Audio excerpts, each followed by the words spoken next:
How do you deal with frustrating people? You know, people who just drive you mad at work because you think that they're so stupid, or people who are in your family who keep challenging you and they know how to press all the buttons on you and get you to freak out all the time. Or you're just going through your day and you're supposed to do something and you run into somebody in line who's rude to you. How do you deal with people who really draw your ire, who really just frustrate you? Well, you know, I guess first, before we get in the judgment, before we get in the 5 steps about how to deal with those folks, you should ask is, are you that person? Because if you are, then all of this is going to be really funny, I think. It will be very helpful for you to analyze who you are, how you treat people, what are your interactions like with others. But I'm guessing you're probably not the frustrating person, right? I don't know. But let's assume that you are not the jerk. You are not the frustrating person. You've got your angel wings on. You're completely perfect because you would never frustrate anybody. I mean, you would never do anything wrong, right? I mean, you have no dark side. You are absolutely pristine and perfect. So let's just assume that you're not the frustrating one. What can you do to deal with frustrating people? I would say the first thing is to keep your perspective as being a champion of humanity. What do I mean by that? You know, what happens oftentimes when we're frustrated with other people is we've lost our connection with humanity in some way or another. We're in a big hurry and we've forgotten that people have stories and realities that we do not know about. You don't know what is going on in somebody's day when they just pissed you off, right? They just did something and you think, oh, well, you know, they're like this or they're going like this. You don't know. Maybe you had a coworker who was supposed to deliver something in the morning and they didn't deliver. Now you're fired up and you're frustrated about them. But you didn't know that, oh, their child woke up in the morning and was throwing up all morning and they haven't slept in the last 9 hours. Sometimes you don't know that somebody had a death in the family. Sometimes you don't know somebody on their way to work got some terrible news. Sometimes you don't know the real challenge and frustrations people are dealing with at their home, at their in their regular life with their family. You don't know. You don't know if this person who you're so angry with, you feel like, God, I just wish I could punch them in the face. I'm so mad at them. You don't know that they're a victim of domestic violence at home. See, we make all these assumptions about people. Well, they're just so stupid or there's something wrong with them. And we never know their real story. And as soon as you lose your patience with people, you lose your connection with humanity.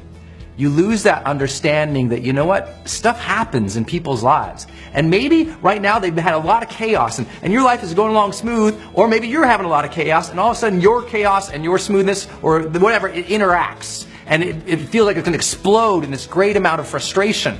And you forget, well, gosh, people have things going on. As busy, as stress-filled as you are, other people have that too. As freaked out, as a heavy plate of responsibilities as you have, other people have that too. And if you don't believe that, then you've gotten to a place where you've allowed your intellect to grow your ego to such a level that you can't connect with humanity anymore.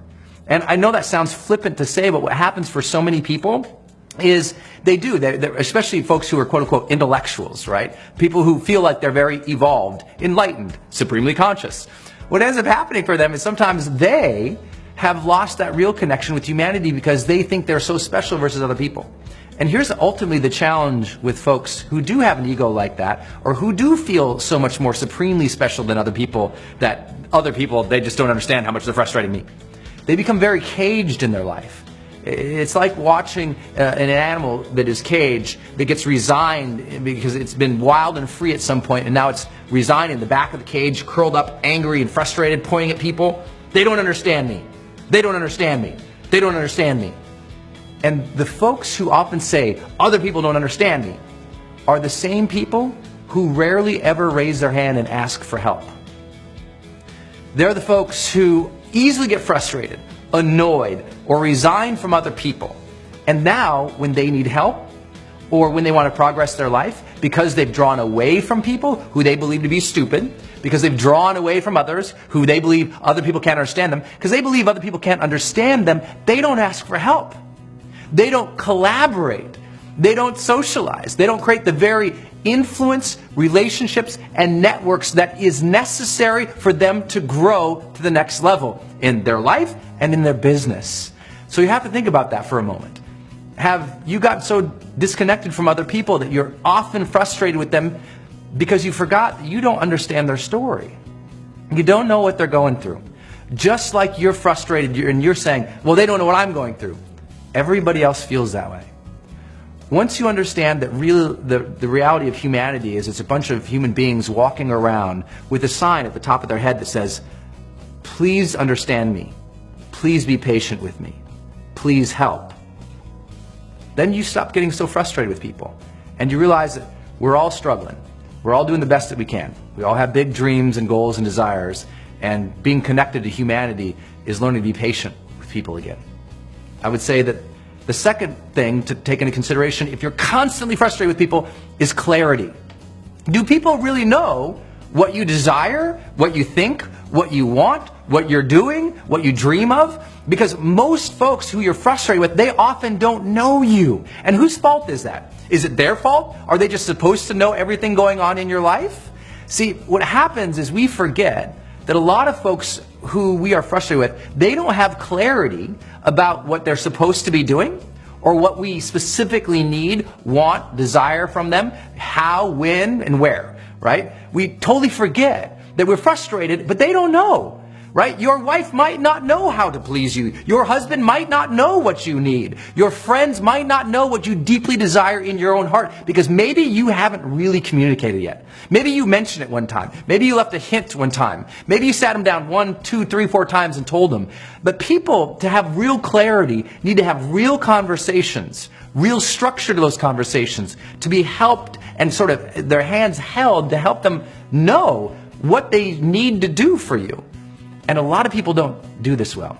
Many of you know I'm a high performance coach by trade. I train people and have trained more people on the topic of high performance than I think anybody alive today on the planet. And I can tell you, working with some very high level high performers, they often assume that their teams know exactly what they're supposed to be doing. These senior leader positions, we're talking about CEO level, right? The C-suite of major Fortune 500 companies who are my clients. Often they look at some of their team and they're like, why aren't they doing this? And I ask, well, do they have clarity around that? Well, of course they do. Well, tell me, how would they have clarity around that? And what I find over and over and over again, they're frustrated with their people, but they themselves have failed to clearly communicate. So you have to hold the mirror up once more and say, well, are my people frustrated with me? Because I haven't clearly communicated.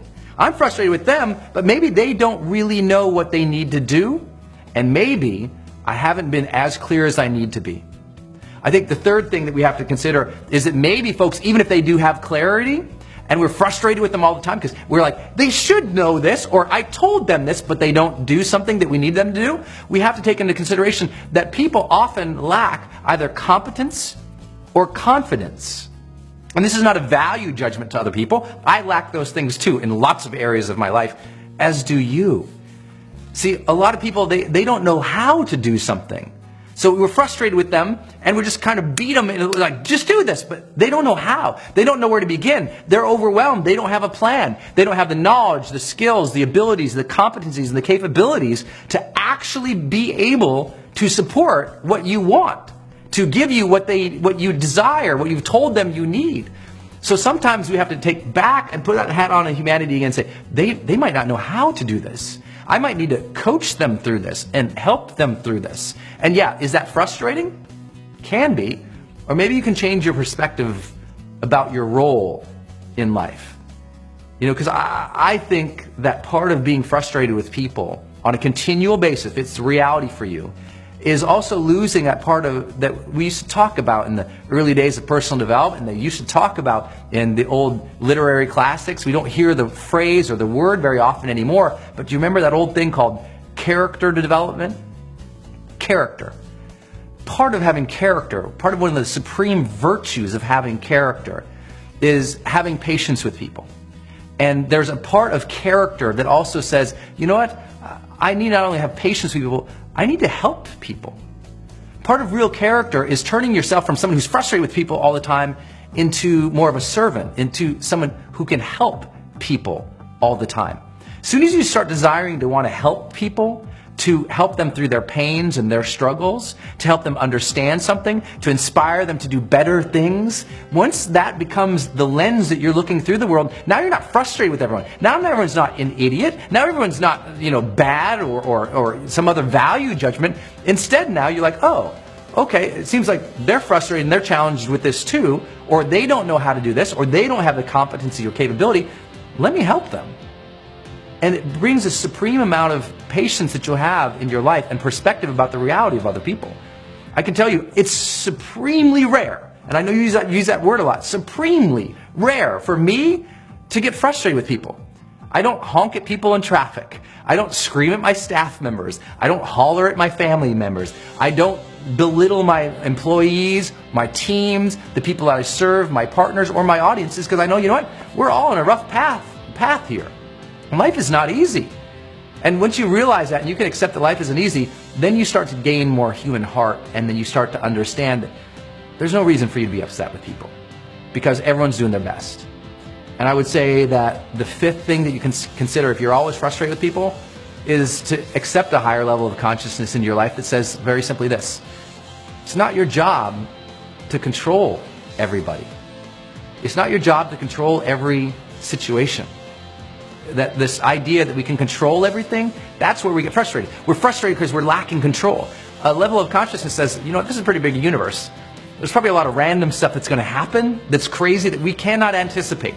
And so our job is to be as present and patient and loving as we can into every situation we enter, even when the stuff hits the fan, even when the kids are running around breaking up the house, even when the teenager comes in and mouths off, even when the employee is a jerk, even when chaos strikes us. If we can stay centered and loving, and we can do that over and over and over again, wearing humanity's hat, saying, I understand people are also dealing with things I don't know about. I understand people might not know what they're supposed to do. I understand people might not know how to do what they're supposed to do. I understand my role as a person of character is to have patience and a servant heart to help people. And I understand that I can't control everything, so I'm going to do the best that I can. If we can rise to that level of consciousness, then we can more easily have what we call the charged life.